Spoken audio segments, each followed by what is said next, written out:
Michigan Out of Doors Online is brought to you in part by Tri-County Logging. Experienced in sustainable forestry practices, Tri-County Logging can help you manage your property by keeping your woods healthy and generate income. Serving southern and mid-Michigan for nearly 50 years, TriCountyLogging.com. We fight the battles no one hears about. We drop into the middle of firefights to rescue others. And act as one-man air traffic control towers. We're the ones who go before all others.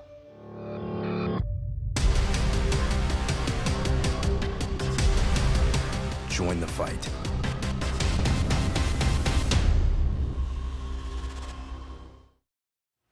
Well, hey everybody, welcome to Michigan Out of Doors. Thank you so much for joining us this week. We've got a lot of brand new stuff on this week's show. We're going to start in the southwest corner of the Lower Peninsula out of the Port of St. Joe. Very cool event to say thank you to a lot of very deserving veterans. After that, we're going to stay in southern Michigan and do a little bass fishing on an inland lake, and then we're going to head to northern Michigan and do something that's pretty popular this time of year, and that is chasing trout after dark during the hex hatch. So much good stuff on this week's show. You stay tuned. I'm Jimmy Gretzinger. It's time for Michigan Out of Doors. From the first spring rains to the soft summer breeze, dancing on the pine forest floor, the autumn colors catch your eyes. Here come the crystal winter skies. It's Michigan, Michigan out of doors. What a beautiful day in the woods. Someday our children all will see this is their finest legacy, the wonder and the love of Michigan. As the wind comes whispering through the trees, the sweet smell of nature's in the air. From the Great Lakes to the quiet stream, shining like a sportsman's dream, it's a love of Michigan we all share. Michigan Out of Doors is presented by Country Smokehouse, a sportsman's meat processor and Michigan destination since 1988. Offers a variety of homemade smoked meats and Michigan-made products in-store and online. The Country Smokehouse features an outdoor barbecue and bar. Details at countrysmokehouse.com. By Alta Equipment Company, providing sales, rentals, service, and parts because uptime matters. From earth moving to landscaping and light construction, Alta offers over 50 brands across 7 Michigan locations to serve you. More information online or 844-GO-2-ALTA. By Polar Craft Boats, offering riveted and welded boats for the outdoor enthusiast. Whether you're targeting fish or waterfowl, Polar Craft Boats have several models to choose from that keep you high and dry. For more information, polarcraft.com. By Angler Quest Pontoons. Angler Quest is a Michigan-based company building boats designed for comfort and fishing functionality. For more information, anglerquestpontoons.com.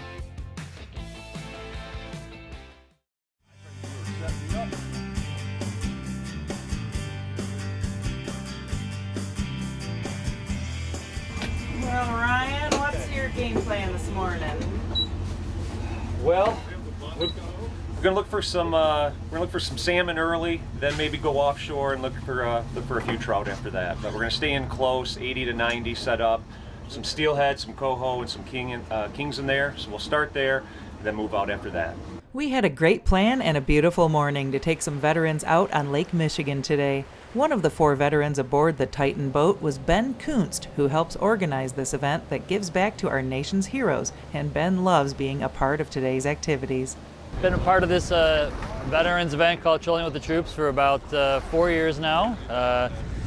It's been a part of it through, I represent Whirlpool Veterans Association, and we're a sponsor, and we provide a lot of corporate giveaways like refrigerators and freezers and speakers, and we do mugs and t-shirts for all the veterans every year.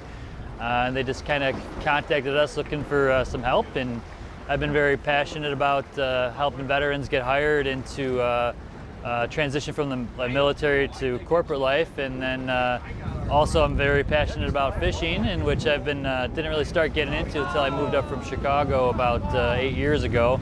And so now it came to this Lake Pinnacle where I put, veterans, like getting them transitioned from the military and fishing and put them together, and we got this great event. And every year we just try to make it a little bit better, find new donors, find new ways to give back, and it's just it's my favorite thing I do every year, and happy to be a part of it. And you just see the joy in all the veterans' faces, and it's just give them opportunities that they would never normally have without this group. So it's really great to be here and be a part of it and continue, and hopefully it's bigger and better next year than it is this year. So.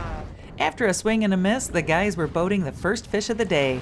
A storm front had worked its way in and the waves were picking up out here, but so was the fishing. Captain Ryan and his dad Bob had found the fish, and Ben hauled in a nice lake trout for the cooler.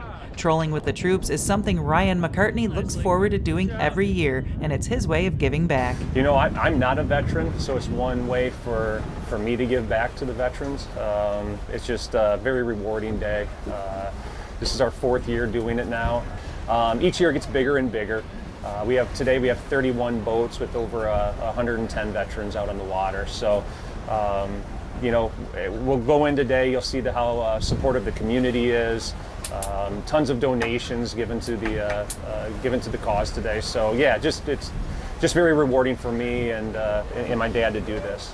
Ryan and Bob helped veteran Ted True boat a beautiful one-eyed coho that put up a great fight. Jimmy Young is another veteran with us today who also helps organize this annual event and says it's a great way for these guys to spend a day together. I just think the camaraderie and being together, I think the fish is just the bonus, but being able to go out and get the experience of fishing on the big lake. There's a lot of veterans that have never been out on the big lake or never caught a specific species of fish out here, so being able to have that opportunity, get to know new people, get to know new veterans, and have that camaraderie.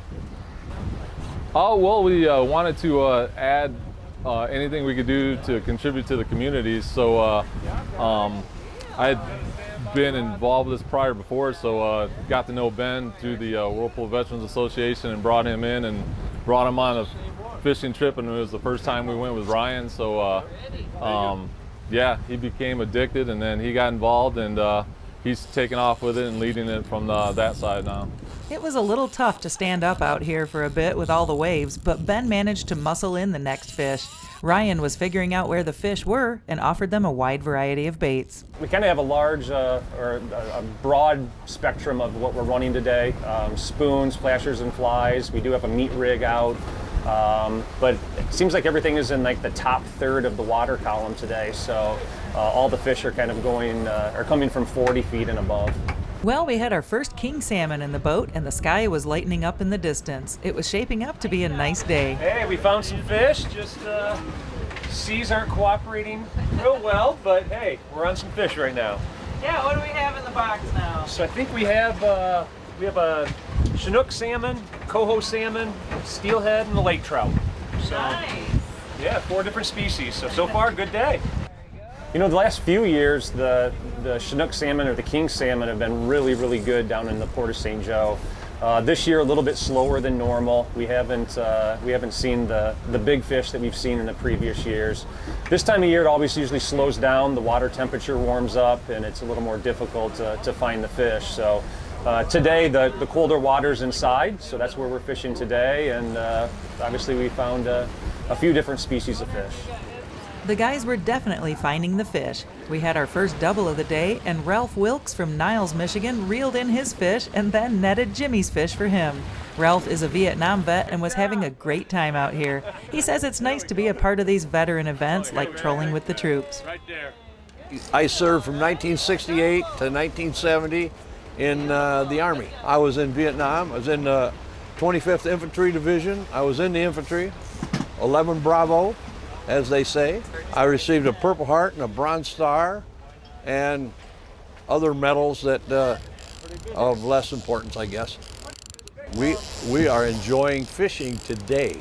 No one ever did this when we came back. This was unheard of. And then people like Ryan and his dad Bob here are fantastic. I couldn't believe it when I found out that quite by chance, I know Bob from a long, long time ago, and it was such a pleasure to actually be reunited with the fact that Ryan has a boat and does this for veterans.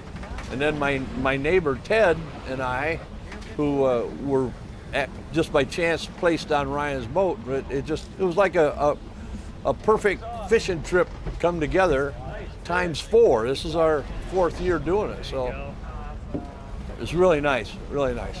It was a perfect fishing trip indeed. When it was all said and done, the guys ended up with a mixed bag of 2 king salmon, 1 coho, 3 steelhead, and 2 lake trout. There were over 30 boats full of veterans out here today, and everyone needed to pull lines and head back to the harbor by 1 o'clock for a very special boat parade. Yeah, so after we wrap up this day on the water, we all meet, all 30 plus boats. We'll meet at the pier heads out of St. Joe, Michigan, and we'll have the United States Coast Guard kind of guide us in, and we'll have the St. Joe Fire Department have the water cannons crossing over the river, and then we'll have the American Legion who decorates the pier heads with their flags, and we have all the kids and all their members wave us in, and the community comes out and supports us. Ralph says this parade is a very special experience for the veterans. Oh my goodness! When we all get in single file going back into shore, the people stand by and are clapping and cheering. It's almost like you feel like you're someone special. It's great. It's a great feeling. Events like these are a wonderful way to show appreciation and to honor the brave men and women who served our country.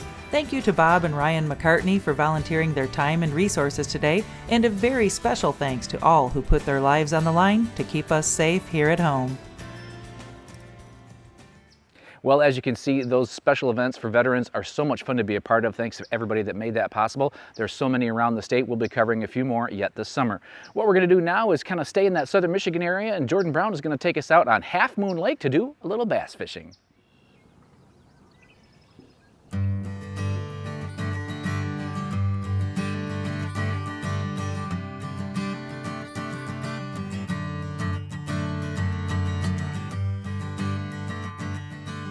For this week's show, I was in southern Michigan on Half Moon Lake with a former high school bass angler and his coach to learn a little bit more about the sport. We're at Half Moon Lake today. We're going to be running up and down this whole chain of lakes. First we're going to go to Highland. In there we're probably just going to throw some topwaters. Right now I'm throwing a spook. Down there we'll probably throw a frog around some pads. Then later on into the day I plan on using a jig, flipping a jig around.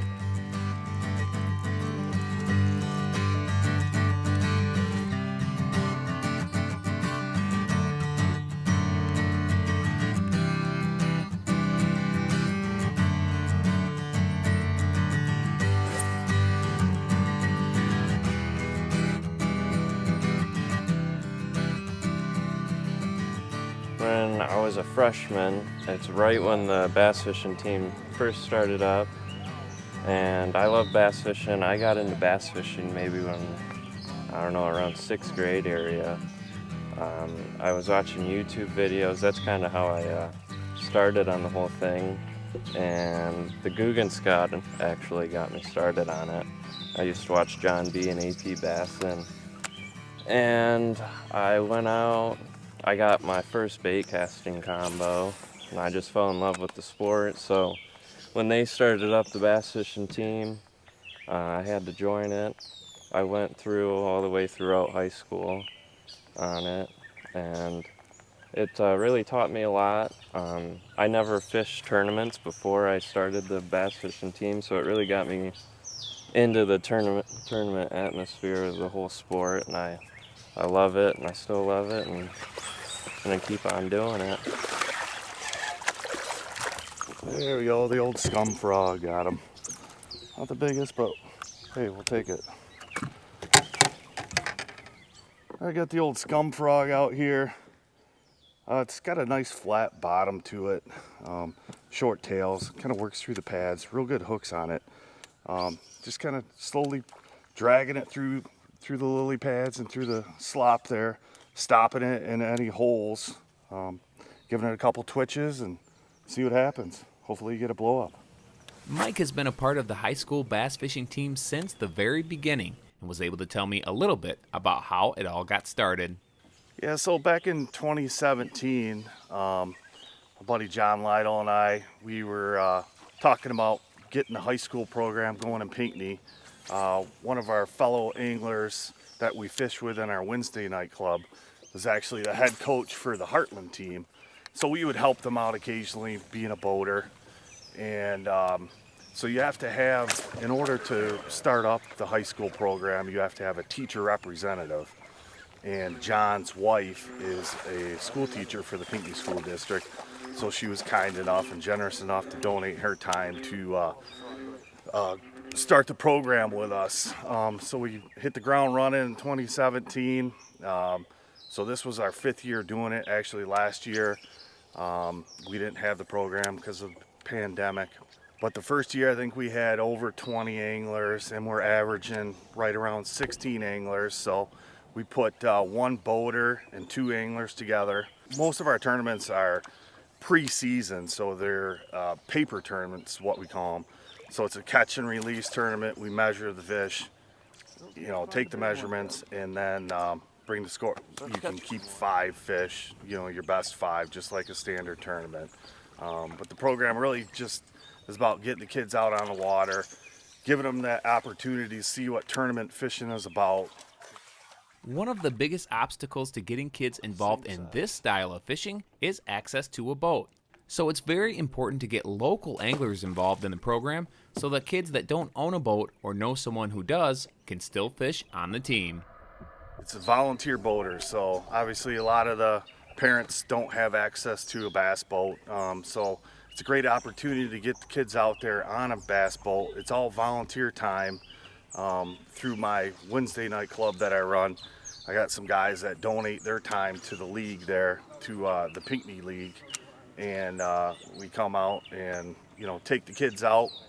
This gives the kids the opportunity to, hey, get out on a bass boat and see what tournament fishing is about. And, it's a great opportunity to learn some more about the sport. A little slow today, that's for sure. Plugging away at it. Got the second fish on the jig there. Kind of throwing a little bit of everything, trying to throw the Senko out to them, the Ned rig, and picked up a couple bluegill on the Ned rig and the Senko, and so we're going to opt for something a little bit bigger, see if we can get something a little bit bigger to bite it. We were catching a few fish here and there, but overall the bite was pretty slow. But just as we were getting ready to load up, Ethan set the hook on what looked like our biggest fish of the day. You mind grabbing him? Stay down.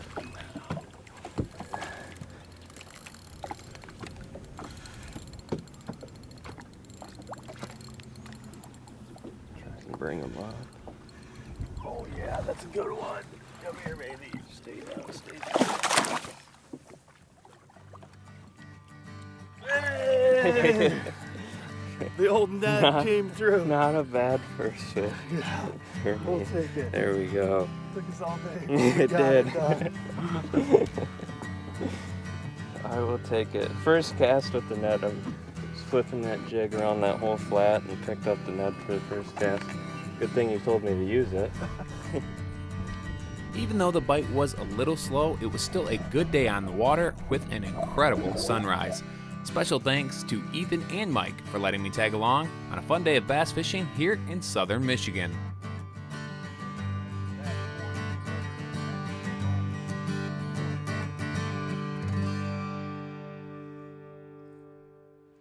Well, when it comes to trout fishing here in Michigan, we have a lot of opportunities, and one of the things that draws people from all over Michigan and really all over the Midwest is the Hex Hatch in northern Michigan.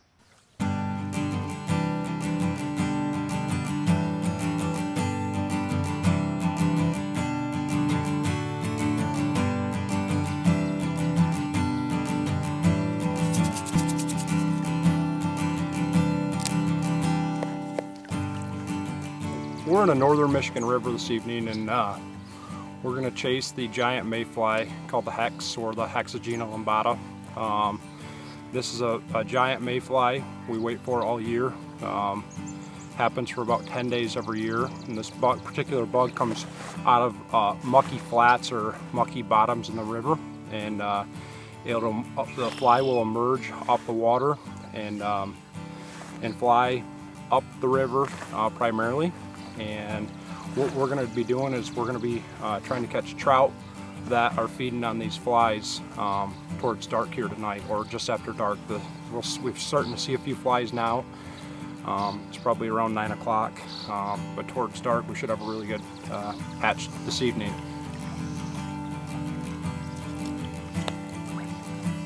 So as my son Luke said, you're after giant trout on this particular hatch.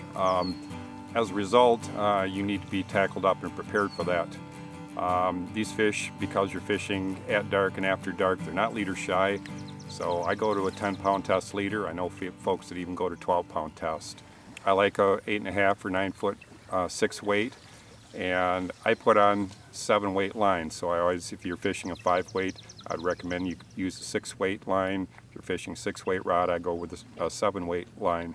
You want a weight forward, and the reason that you're going to that heavier line is because you don't have a lot of line out to cast. It's not like traditional trout fishing where you might be casting 30 or 40, even 50 feet.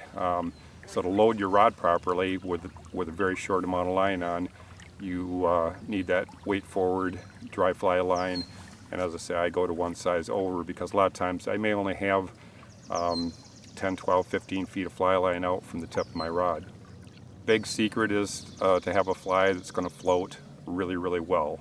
So my flies are calf tail wings, white, and hopefully that if you got a little bit of moon or a little bit of light, you might be able to see your fly. Sometimes you don't, but you want to make sure that you have a fly that floats really well. So I start out with the calf tail wings, good size, usually number 6 or 4 hook, and then I go to a hollow deer hair body and bulk these things up. These flies don't need to be pretty, and a lot of times a fly of that size and that much bulk, they're not the prettiest dry fly that you'll ever tie, but it doesn't matter as long as it looks similar to the fly that you're fishing for, the giant hex fly. The fly will work. Got a pretty good fish too.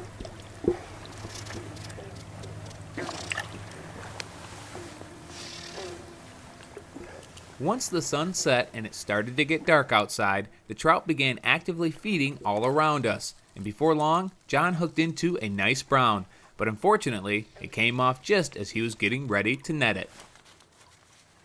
Standing up here on the point here, and I heard a good fish in a log. I couldn't get to that one, but another one right above that. While I was fishing for that, I had one go right next to me here, so I just let her drift down. Sure enough, got down there and she took, but had it on for a while, but came on button, so that happens. There's fish going though, so. Well,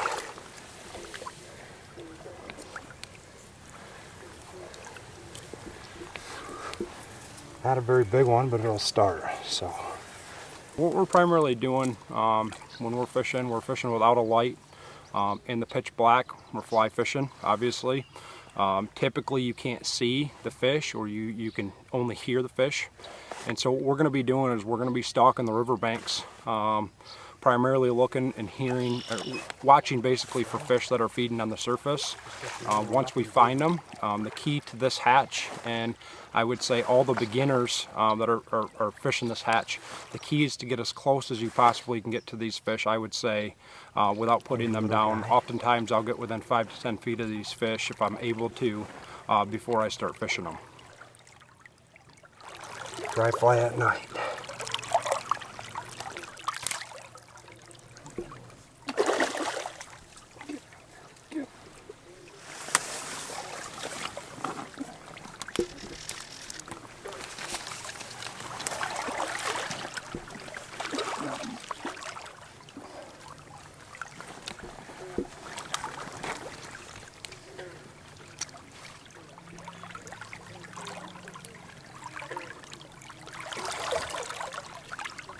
That's a 20-incher.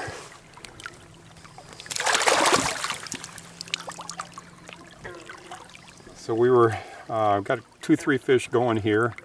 Had to get in kind of a tough spot here, but managed to get around this bush. Could just get to him about third drift. He took. Managed to pull him out of the brush and get him into the open current, and there I could play him. And so we got more fish. We got tons of bugs right now. So Fishing actually might get tough because there's actually more bugs than you'd actually like to see. In fact, I just had one slap me in the face here, but I'm gonna get back to fishing. John's nice brown would be our last fish of the night. And even though this was a below average night for these guys, it was still fun to experience the Hex Hatch in full force. Special thanks to Luke and John for letting me tag along on a night full of bugs and a few fish here in northern Michigan. Well, hey everyone, thank you so much for watching Michigan Out of Doors this week. And as always, if you missed part of this week's show or last week's show, you can always check us out on our website. We have full episodes of the show there every week. We're also on most of the social media platforms. If you want to see what we're doing on a day-to-day basis, we're on YouTube as well. So lots of places you can check us out. And over the next few weeks, we should have a lot of brand new stuff. Jordan Brown is in the Upper Peninsula as we speak, ramming around there, trying to get a few stories. I'm going to be on Lake Michigan a couple different times over the next week and a half. I know Jenny's out doing a little walleye fishing on Saginaw Bay. So much good stuff happening around the state. Get out and enjoy it. And if we don't see you in the woods or on the water, hopefully we'll see you right back here next week on your PBS station. Michigan Out of Doors is presented by. Do you dream of somewhere bigger than your backyard? You can get there with Greenstone.